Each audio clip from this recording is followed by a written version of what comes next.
하나님의 때, 하나님의 축복, 이런 제목으로 우리 사무엘하 5장 1절에서 12절 말씀을 오늘 함께 나누려고 합니다. 아침에 우리가 주님의 시간에 주의 뜻 이루어지기를 기다려, 이런 찬양을, 가스펠송을 불렀습니다. 이 가스펠송은 제가 대학생 시절에 즐겨 불렀던, 요즘도 한 번씩 부르죠. 불렀던 찬양입니다. 그때 이 가스펠송을 부르면서 주님의 시간에 주님의 뜻이 이루어지는 그런 주님의 시간이 있다는 가사를 생각하면서 많은 생각을 했던 기억이 납니다. 우리가 생각하기에는 우리 인생에는 참 우리의 뜻과 우리의 시간, 사람의 뜻과 사람의 시간만 있을 것 같습니다. 하지만 이 찬양 가사를 조용히 음미하며 부르다 보면 우리 인생 속에서 우리가 우리 인생을 사는 것 같지만 우리 인생을 이끌어가는 것에는 주님의 뜻과 주님의 시간이 분명히 있다 하는 사실을 말해주고 있습니다. 정말 그런 것 같습니다. 요즘 나이가 그때에 비해서 좀 더 들어서 저 자신과 주변을 이렇게 돌아보면 이 찬양 가사처럼 인생에는 주님의 뜻과 또 주님의 뜻이 이루어지는 시간이, 그의 시간이 있다 하는 것을 실감하게 됩니다.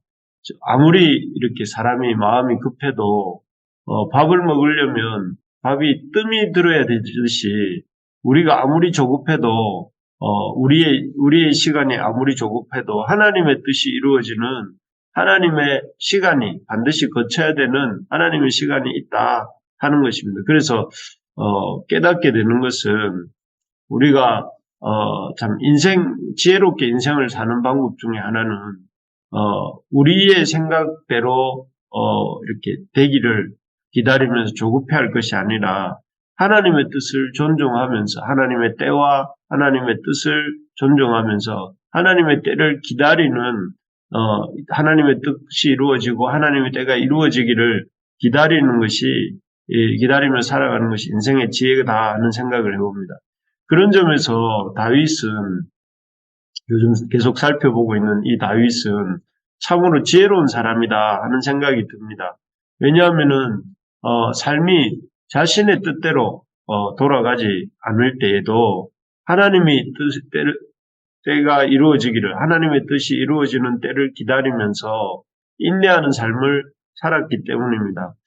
까닭 없이 사울에게 목숨의 위협을 받으면서 쫓겨다닐 때도 이렇게 울분을 참지 못하고 사울과 마주 싸운 것이 아니라 참고 인내하고 또 이스라엘의 왕으로 하나님이 세워주셨다고 하셨지만 현실은 겨우 헤브론에서 유다 지파만 다스리는 세월을 7년 반이나 이렇게 살고 있을 때도 그는 화를 내면서 이렇게 부하들을 모아서 북이스라엘과 전쟁을 벌이지 않았습니다. 그리고 전쟁을 벌이지 않고 그는 인내했지요. 이렇게 참 이 하나님의 때를 기다리는 그리고 그 때가 오기를 기다리면서 인내한 결과 오늘 마침내 이 다윗은 사무엘 선지자가 처음에 자신에게 기름 부어준 대로 이스라엘의 왕으로 등극하게 됩니다. 3절을 한번 보시면요. 제가 읽어보겠습니다.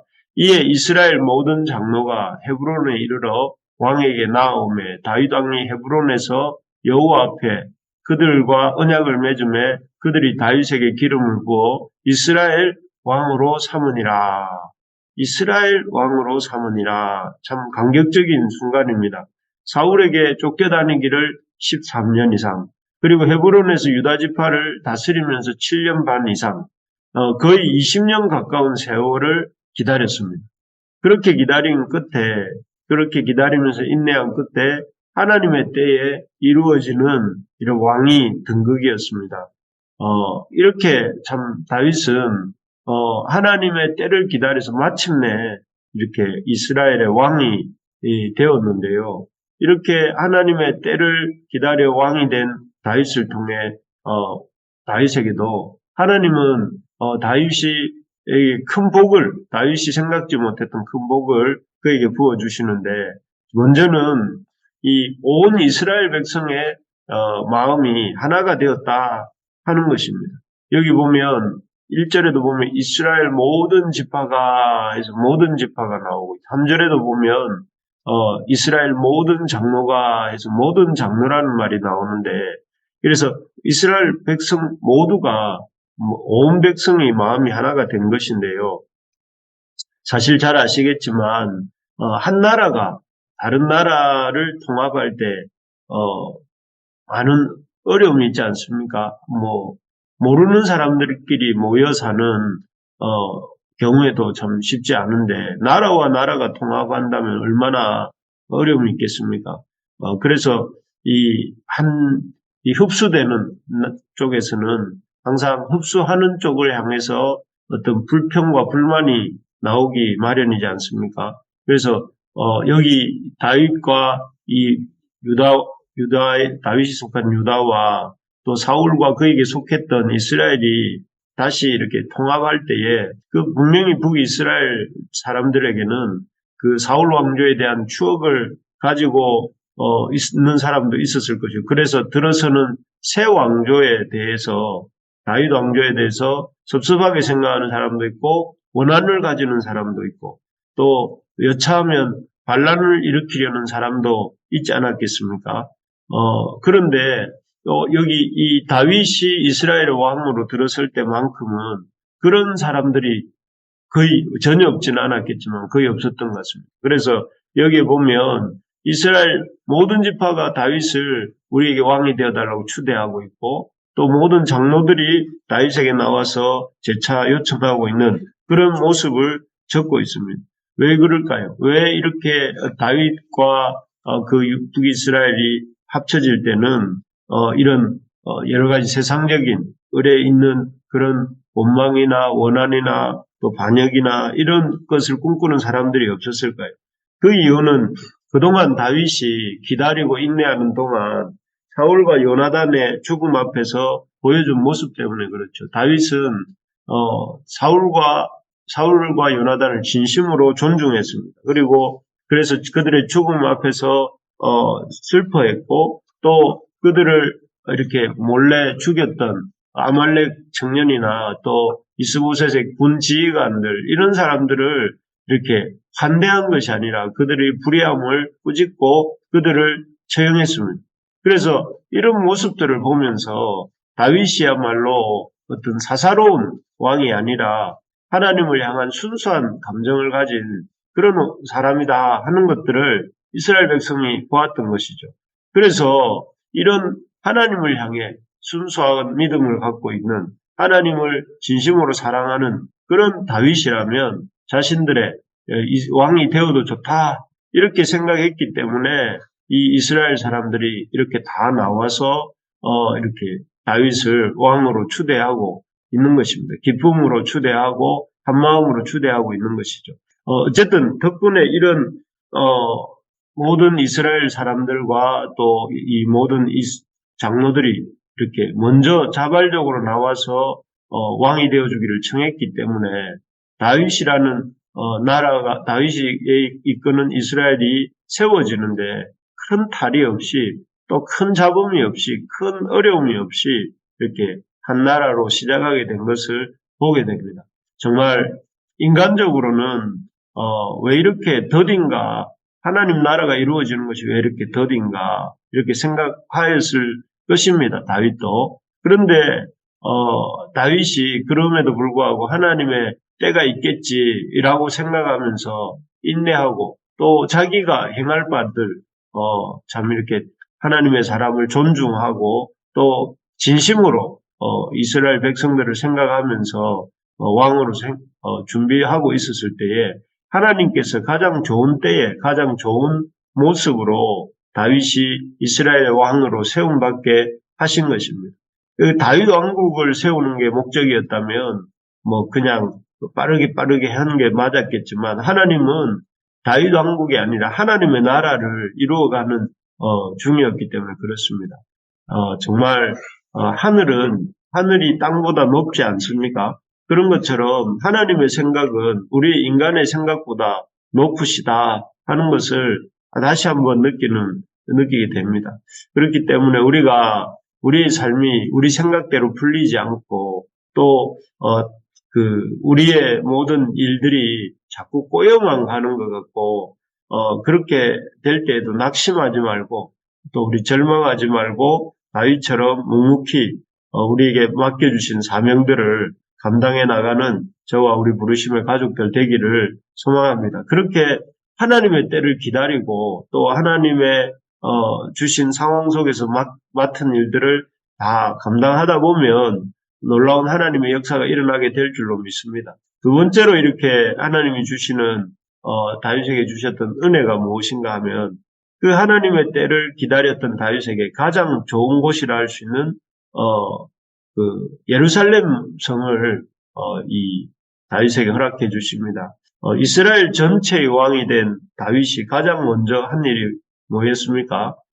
바로 수도를 헤브론에서 예루살렘으로 옮긴 일입니다. 당시 여부수 사람들이 이 예루살렘에 살고 있었는데요. 그곳은 해발 한 750m 정도 되는 곳에 이렇게 펼쳐져 있는 도시였습니다. 이 해발 750m가 어느 정도 되는가 생각을 해보니까 우리 가까이에 있는 금정산 고당봉의 높이가 그 750m 정도 되더라고요. 그렇다면은 꽤 높은 걸어서 올라갈 때도 한두 시간 걸릴 정도의 높이지 않습니까? 그런 정도의 높이기 때문에 굉장히 이렇게 높은 산지에 위치한 도시였고 또 그리고 아주 험준한 이런 바위산이었던 것 같습니다. 그래서 높은 산지고 지형이 험악했기 때문에 이곳은 당시 다윗 시대까지도 정복되지 않은 채 여부수 사람들이 살고 있었습니다. 그 사사시대 여호수아 때 가나안 땅에 들어왔을 때로부터 다윗 때까지는 거의 사사시대 가나안 정복 시대가 지나고 또 사사시대가 지나고 그리고 이렇게 다윗 때까지 왔으니까 거의 500년 이상을 정복되지 않은 채 있었던 곳이 이 여부수 사람들이 살고 있었던 예루살렘이었던 것이죠. 그런데 오늘 다윗이 이 하나님의 나라 이스라엘의 왕이 되고 또 그래서 이제 이곳을 수도로 정한 이후에 이제 이곳을 정복하려고 하는 것이죠. 그럴 때 이 여부수 사람들은 다윗을 조롱합니다. 네가 아무리 다윗이라도 네가 이 성을 점령하지 못할 것이다 하면서 네가 공격해 온다 할 때 우리 중에 다리 저는 자와 맹인이라 하더라도 너의 공격을 막을 수 있을 것이다 하면서 다윗을 이렇게 비웃습니다. 그만큼 예루살렘은 난공불락의 요새였고 적은 인원으로 방어가 가능한 곳이었던 것이죠. 그런데 놀랍게도 이런 예루살렘을 이렇게 다윗이 정복하는 이야기가 여기 7절에 나오는데 아주 이렇게 심플합니다. 다윗이 시온 산성을 빼앗았으니 이는 다윗성이더라. 어떤 어려움이 있었다, 어떤 문제가 있었다, 다윗이 어떻게 했다, 이런 내용이 없고 다윗이 시온 산성을 빼앗았다 이렇게 간단하게 적고 있습니다. 아주 이렇게 큰 어려움이 없이 점령했던 것 같습니다. 그러면서 이 다윗이 그렇게 아주 난공불락의 요새고 오랫동안 정복되지 않았던 이 예루살렘을 아주 쉽게 정복할 수 있었던 비결을 10절에 우리가 지난 주일날도 보았던 것처럼 만군의 하나님 여호와께서 함께 계시니 다윗이 점점 강성하여 가니라고 되어 있는 구절처럼 하나님이 다윗과 함께 하셨기 때문이다 라고 이렇게 적고 있습니다. 그렇습니다. 하나님께서는 다윗이 왕이 되었을 때 하나님의 때에 하나님의 왕으로 기름 부음 받았을 때에 이스라엘 백성 가운데 화목함이 있게 하셨고 더 나아가서 그 어려웠던 난공불락으로 여겨졌던 그런 도시 예루살렘도 이렇게 정복할 수 있도록 힘을 실어주셨다 하는 것을 우리가 생각하게 됩니다. 그리고 이 예루살렘 성에서 다윗은 33년간 왕자를 지키고 또 그 이후로 다윗 이후로도 많은 왕들이 이 예루살렘 성에서 이제 온 이스라엘을 통치하게 됩니다. 참 그렇습니다. 하나님은 하나님의 때에 우리가 하나님의 때를 기다리고 하나님의 뜻을 이루어지기를 쫓아갈 때에 하나님 가장 좋은 것으로 이렇게 우리에게 갚아주시는 허락해 주시는 분이시다 하는 것을 다윗의 왕이 되는 그 상황과 또 다윗이 예루살렘 성을 정복하여서 수도로 삼는 이 내용을 통해서 우리가 보게 됩니다. 그렇습니다. 우리가 참 우리 생각과 우리의 뜻과 다르게 우리의 삶에 참 빨리 뭔가가 이루어지지 않는다 할지라도 조급해하지 말고 또 이렇게 참 하나님 앞에서 이렇게 서둘지 말고 하나님의 때를 기다릴 때 가장 좋은 것으로 갚아주신다 하는 믿음을 가지고 우리가 오늘도 우리 하나님의 뜻이 이루어지기를 생각하면서 우리에게 맡겨주신 삶을 이렇게 잘 살아가는 우리 모두가 되기를 주님의 이름으로 축복합니다.